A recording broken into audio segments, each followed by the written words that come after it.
సమాజం ఆమెను ఎప్పుడు కూడా తెలంగాణ చిన్నమ్మగా పిలుచుకుంటారు. ఏ ఉద్యోగాల కోసం, ఏ నీళ్ల కోసం, ఏ నిధుల కోసం అయితే తెలంగాణ సమాజం ఉద్యమం చేసిందో దానికి మించి సామాజిక తెలంగాణ కావాలి, ప్రజాస్వామికమైన తెలంగాణ కావాలి. ఇవాళ ఆ రెండు నినాదాలుగా మిగిలిపోయినాయి. సామాజిక తెలంగాణ లేదు, ప్రజాస్వామిక తెలంగాణ లేదు. కేసీఆర్ గారి నాయకత్వంలో 9.5 సంవత్సరాల పరిపాలన కొనసాగితే ఎట్లా ప్రజాస్వామ్య హక్కులు కాలు రాయబడ్డాయో, నియంతృత్వ పోకడలు రాజ్యమేలినాయో, ఎట్లా ఒక కుటుంబం చేతిలో పరిపాలన బందీ అయిందో అదంతా మనం చూసినాం. మనం మార్పు కావాలని కోరుకుంది కాబట్టి అప్పుడు మళ్ళీ ఈ కాంగ్రెస్ పార్టీ అధికారం వచ్చింది. సంవత్సరాల గడుస్తుంది. ఎన్ని హామీలు ఇచ్చిందంటే తెలంగాణ ఇచ్చింది మేమే, ఛాంపియన్లు మేమే అని చెప్పేటువంటి రేవంత్ రెడ్డి బాధ్యత మేనిఫెస్టోలో పెట్టిండు. 25,000 రూపాయలు అమరవీరుల కుటుంబాలకు 25,000 రూపాయలు పెన్షన్ రూపంలో ప్రతి నెల ఇస్తామని చెప్పిండ్రు. అమరవీరుల కుటుంబంలో ఒకరికి ఉద్యోగం ఇస్తామని చెప్పిండ్రు. తెలంగాణ 69 ఉద్యమాలు కావచ్చు, 2001 తర్వాత జరిగిన ఉద్యమాలు కావచ్చు, ఎవరెవరైతే జైలుకు పోయినరో, కేసులు పెట్టబడ్డారో, ఫోర్ ఫ్రంట్ నుండి పోరాటం చేసిండ్రో 250 గజాలు జాగిస్తా అని చెప్పిండ్రు. ఇంతవరకు ఉద్యోగం ఇవ్వలే అమరవీరుల కుటుంబాలకు, 25,000 రూపాయల పెన్షన్ మొదలుపెట్టలే, 250 గజాల జాగ మొదలుపెట్టలే. ఇవాటికి సంవత్సరం గడుతుంది, ఇప్పటికి మొదలుపెట్టలే. చివరికి ఎక్కడి దాకా వచ్చిందంటే తెలంగాణ రాష్ట్రం అప్పుల ఊపిలో కూరుకుపోయింది. బ్యాంకులకు తెలంగాణ అధికారులు పోతే దొంగల్లాగా చూస్తున్నారు. చెప్పులు ఎత్తుకపోతారేమని చెప్పి చెప్పులు దాచుకుంటున్నారని చెప్పి అవమానకరమైనటువంటి మాటలు మాట్లాడుతున్నారు. నేను కూడా 2014 నుంచి 2019 వరకు ఈ రాష్ట్ర ఆర్థిక మంత్రిగా చేసిన. నాకు తెలిసి తెలంగాణ గొప్పతనం ఏంది, తెలంగాణ జిఎస్డిపి ఏంది, తెలంగాణ అప్పులేందో నాకు తెలుసు.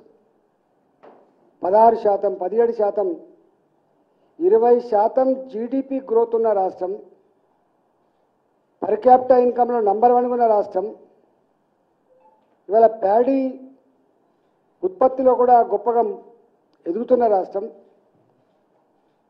ఐటీ రంగంలో అనేక రంగాల్లో ఎదుగుతున్న రాష్ట్రాన్ని ఇవాళ కాంగ్రెస్ పార్టీ వచ్చిన తర్వాత మళ్ళీ ఇవాళ ఇది మొత్తం నిజమే.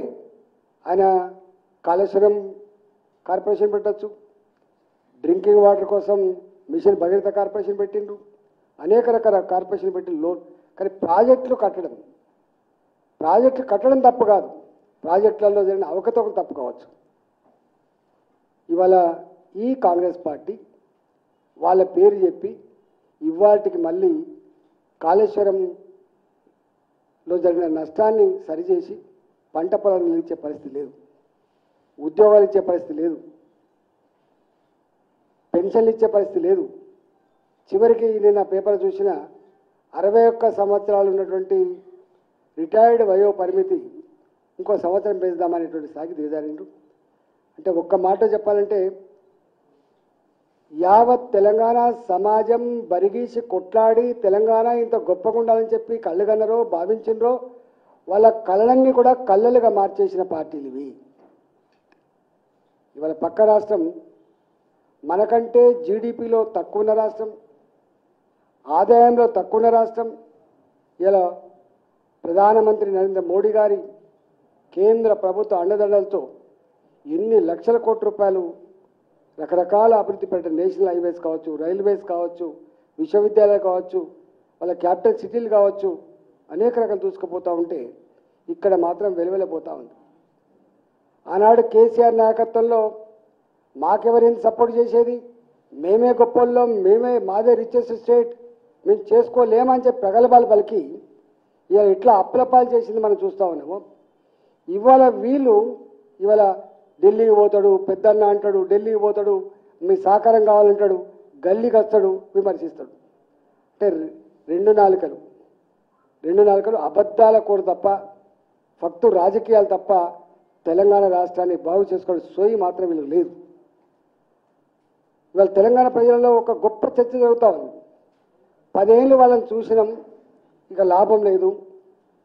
సంవత్సరంన్నర వీళ్ళని చూసినాం, వీళ్ళ పని అయిపోయింది. భారతీయ జనతా పార్టీ జిమ్మదారి కలిగిన పార్టీ, బాధ్యత కలిగిన పార్టీ, ప్రజల కోసం ఆలోచించే పార్టీ. మోడీ గారు సబ్కా సాత్ సబ్కా వికాస్ సబ్కా ప్రయాస్ అని అయితే అంటుండో, ఇవాళ రాష్ట్రాల అభివృద్ధిలోనే దేశ అభివృద్ధి ముడిపడి ఉందని చెప్పి మోడీ గారు భావిస్తుండో, ఇక్కడ కూడా మోడీ గారి నాయకత్వంలో భారతీయ జనతా పార్టీ అధికారానికి వస్తేనే సాధ్యమైందని చెప్పి భావిస్తూ ఉన్నారు.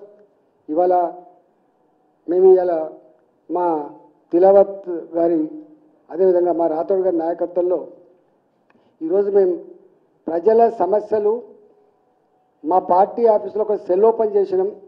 రోజు ఒక ఎంపీ గారు కూర్చుంటారని చెప్పి ఇక్కడ ఓపెన్ చేసుకుంటే అందరు వచ్చి చెప్తున్న మాట ఏంటంటే, సమస్యలు చెప్పడంతో పాటుగా వాళ్ళు చెప్తున్న మాట, అన్నా మీరు ఇట్లనే పనిచేయండి, గొప్పగా మీరు ముందుకు పోండి, వచ్చే సర్కారు మనదే, భారతీయ జనతా పార్టీ నాయకత్వంలోనే తెలంగాణ చల్లగుంటుంది, తెలంగాణ అభివృద్ధి చెందుతుంది, తెలంగాణ మళ్ళీ దేశంలో గొప్ప రాష్ట్రంగా సంతరించుకుంటుందని చెప్పి మాట్లాడుతున్నారు.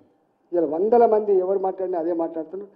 తప్పకుండా తెలంగాణ ప్రజానికానికి సందర్భంగా 2 మాటలు, ఒకటేమో మన ఆశలు ఆడియాశలు చేసిన పార్టీ ఒకటి బీఆర్ఎస్ పార్టీ, రెండవది ఇలా కాంగ్రెస్ పార్టీ. భారతీయ జనతా పార్టీ మీకు సంపూర్ణంగా అండగా ఉంటుంది. ఒకటి ఇవాళ ఉన్న సమస్యల మీద మీకు అండగా ఉండి కొట్లాడమే కాకుండా, అది వరిధాన్య సమస్య కావచ్చు, అది ఉద్యోగాల సమస్య కావచ్చు, అది రేపు గోదావరి జలాలు మళ్లించే సమస్య కావచ్చు, అది ఇంకే సమస్య కావచ్చు, సమస్యల మీద కొట్లాడుతూనే అంతిమంగా భారతీయ జనతా పార్టీ మీ ఆశీర్వాదంతో తప్పకుండా తెలంగాణలో మనం అధికారానికి వస్తాం. ఇవాళ ఈ అప్పుల ఊబిలో కూరుకుపోయినాం, ఆత్మనిర్భరంతో బతికి ఇవాళ దిగాలు పడ్డ తెలంగాణకు ఒక మంచి దిక్సూచిగా భారతీయ జనతా పార్టీ మీకు అండగా ఉంటుందని చెప్పి ఈ సందర్భంగా తెలియజేస్తా ఉన్నాం. ప్రజలకి, బాధితులకి ఒక రిక్వెస్ట్, భారతీయ జనతా పార్టీ కేంద్ర కార్యాలయంలో ఇవాళ నేను చెప్పిన సెంటర్ ఓపెన్ చేసినాం. అది ఉద్యోగాల్లో జరిగిన అవకతవకలు కావచ్చు, భూముల అక్రమ లేఅవుట్లు కావచ్చు, అక్రమంగా రియల్ ఎస్టేట్ మాఫియాలు చేస్తున్న దోపిడీ కావచ్చు, ప్రభుత్వ అండదండలతో అనేక రకాల దుర్మార్గాలు కావచ్చు, ఇవన్నిటి మీదతో పాటుగా అభివృద్ధికి సంబంధించిన విషయాల్లో కూడా మాకు మీరు ఏమైనా సమస్యల మీద ఇస్తే తప్పకుండా మేము అప్పటికప్పుడు చేయాల్సిన పనులు పరిష్కరిస్తాం. ప్రభుత్వానికి నివేదించే ప్రయత్నం చేస్తాం. అవసరమైతే కొన్ని సమస్యల మీద కొట్లాడే ప్రయత్నం చేస్తామని చెప్పి తెలియజేస్తూ, మీరు 11 గంటల నుంచి 1 గంట వరకు ఇది నిరంతరంగా కొనసాగుతుంది కాబట్టి మీరు దాన్ని ఆ సౌకర్యాన్ని వాడుకోవాలని చెప్పి నేను